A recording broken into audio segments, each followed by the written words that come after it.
자, 예수 그리스도의 재림을 준비하는 마지막 기독교의 영성. 오늘은 두증인 영성 가운데 또 하나의 중요한 영성으로서의 그 영혼 추수 공동체에 대해서 함께 살펴보도록 하겠습니다. 자, 마지막 기독교인 두 증인 공동체가 존재하는 최종적인 목적이 뭡니까? 바로 그것은 영적 추수라고 생각합니다. 진정한 부흥이란 교회 갱신뿐만 아니라 불신자들의 회심을 의미하고 있는 것이죠. 이것이 근본적인 교회의 존재 목적입니다. 왜냐하면 예수 그리스도의 임박한 심판과 재림 앞에서 영원한 불못에 던져지는 그 죽어가는 영혼들에 대한 마지막 영혼 추수 운동이야말로 뭐죠?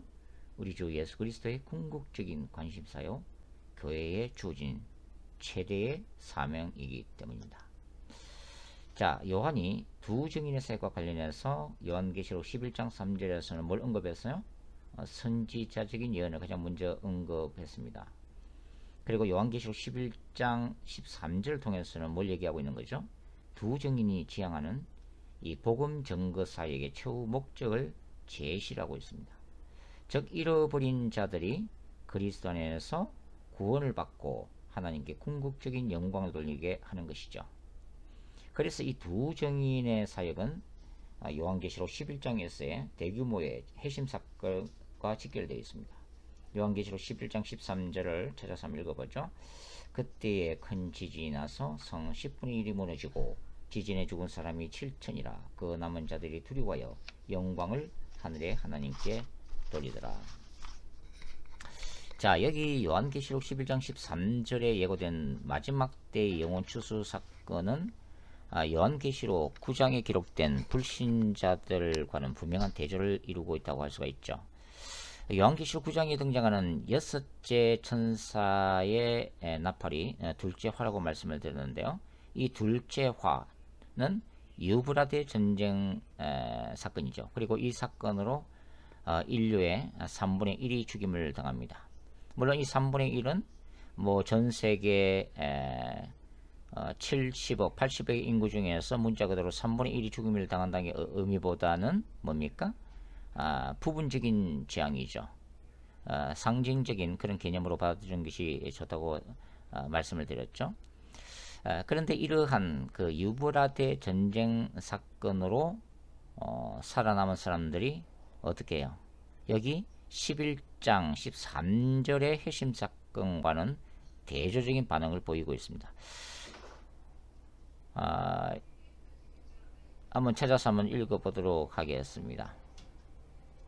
이 세 재앙, 곧 자기들의 입에서 나오는 불과 연기와 유황으로 말미암아 사람 3분의 1이 죽임을 당하니라.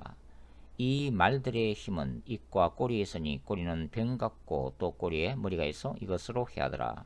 이 재앙에 죽지 않고 남은 사람들은 손으로 행한 일을 회개하지 아니하고 오히려 여러 귀신과 또는 보거나 듣거나 다니거나 하지 못하는 금, 은, 동과 목석의 우상에게 절하고 또 그 살인과 복술과 음행과 도둑질을 어떻게 해요? 회개하지 아니하더라. 이렇게 기록되어 있죠. 그러니까 이것은 그 복음을 받아들이지 않는 불신자들, 세상에 온갖 우상을 섬기는 자들이죠.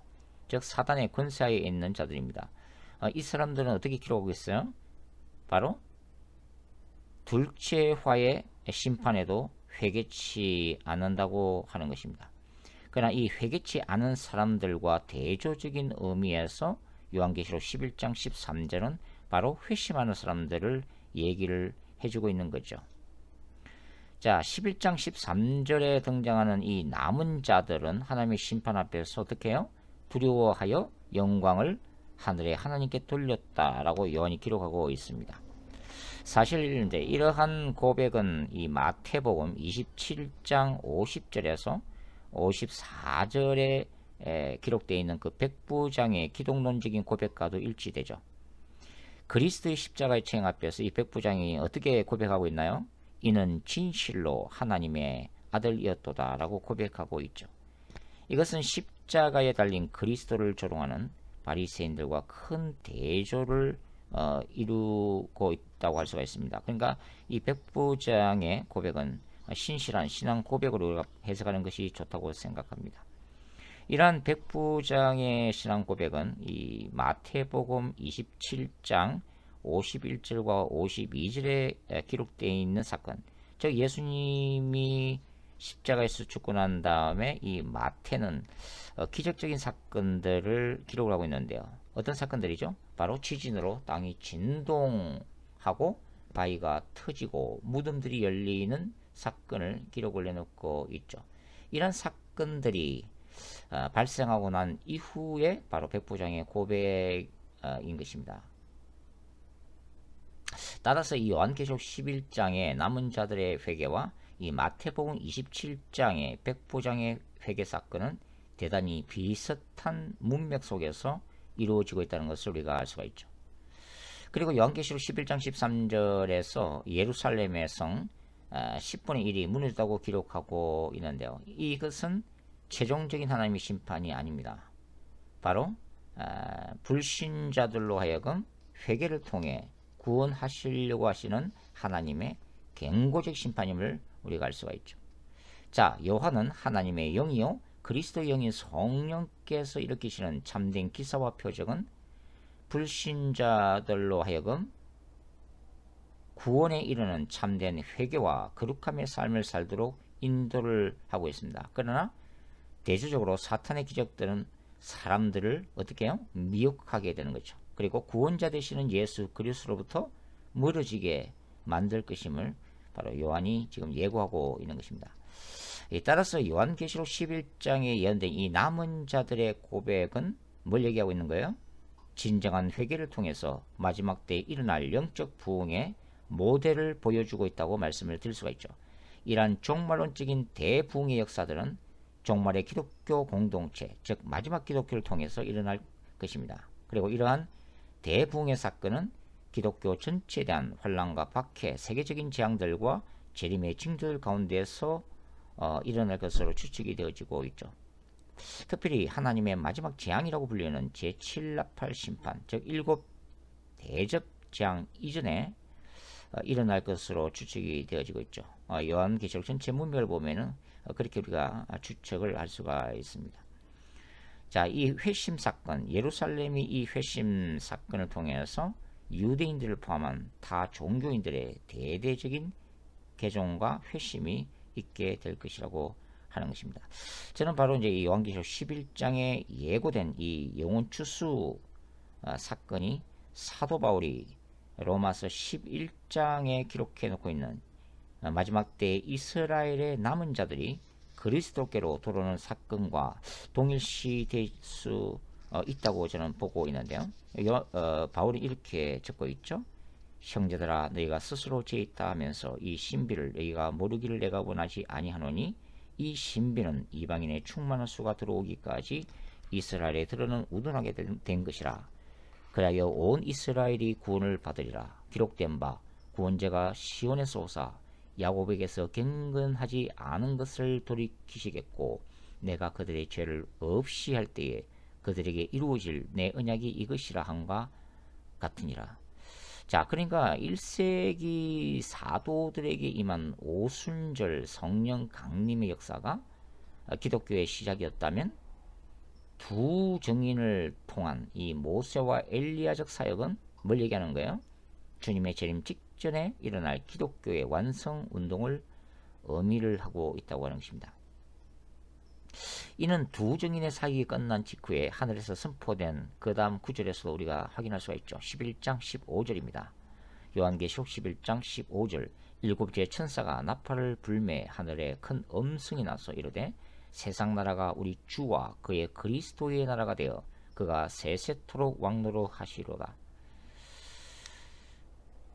그러니까 이 두 증인 사건이 얼마나 중요한가를 알 수가 있다고 하는 거죠. 사실은 이 공개적인 두 증인의 복음 사역과 영적 부흥 운동, 회심 사건, 영혼 추수 사건을 마지막으로 이제 세상과 그 다음에 사탄의 보좌에 하나님의 종말 마지막 재앙, 셋째 화가 쏟아지고 예수님이 재림하시게 되는 것이죠.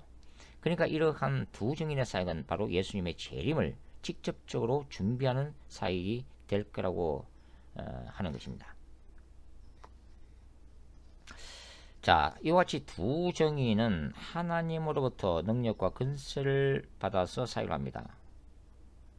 그리고 사탄의 나라는 바로 용인 사탄으로부터 권세를 받은 적그리스도와 거짓 선지자들과 추종자들로 이루어져 있는 것이죠. 이들은 바로 이 땅에서 거짓 기사와 또 진리를 왜곡하는 미혹을 통해서 사탄의 왕국을 확장시켜 나가는 자들이죠. 따라서 마지막 영혼 추수에 있어서 이 하나님의 나라를 대표하는 두 증인과 사탄의 나라를 준비하는 적그리스도와는 이 종말론적인 영적 전쟁이 필연적으로 나타나게 되어 있다고 하는 것입니다. 바로 두 증인의 사건은 예수 그리스도를 준비하는 공개적 복음 전도 활동의 마지막 무대를 형성하게 될 거라고 하는 것이죠. 이러한 이 두 증인 사역을 중심으로 하는 마지막 기독교의 이 영적 회복 운동, 회심, 영적 추수 운동은 우리가 이제 요한계시록 14장 읽어보시면 바로 또 어떤 환상과도 관련되어 있죠. 구름 위에 앉으신 이 예수 그리스도의 추수 환상을과도 연결이 됐다는 것을 우리가 알 수가 있죠. 요한계시록 14장 14절 이후에 한번 읽어보겠습니다. 또 내가 보니 흰 구름이 있고 구름 위에 인자와 같은 이가 앉으셨는데 그 머리에는 그 멜류관이 있고 그 손에는 예리한 낫을 가졌더라. 또 다른 천사가 성전으로부터 나와 구름 위에 앉은 이를 향하여 큰 음성으로 외쳐 이르되 당신의 낫을 휘둘러 거두소서. 땅의 곡식이 다 익어 거둘 때가 이르렀음이니이다 하니 구름 위에 앉으신 이가 낫을 땅에 휘두르심에 땅의 곡식이 거두어지니라. 바로 이게 이 환상이 뭘 얘기하는 거예요? 예수님이 재림하실 때에 이루어질 바로 영혼 추수를 얘기하는 거죠. 이 예수님이 거두실 영혼 추수의 도구는 뭡니까? 바로 마지막 기독교 그리고 두 증인 사역이 될 수가 있다고 하는 것입니다.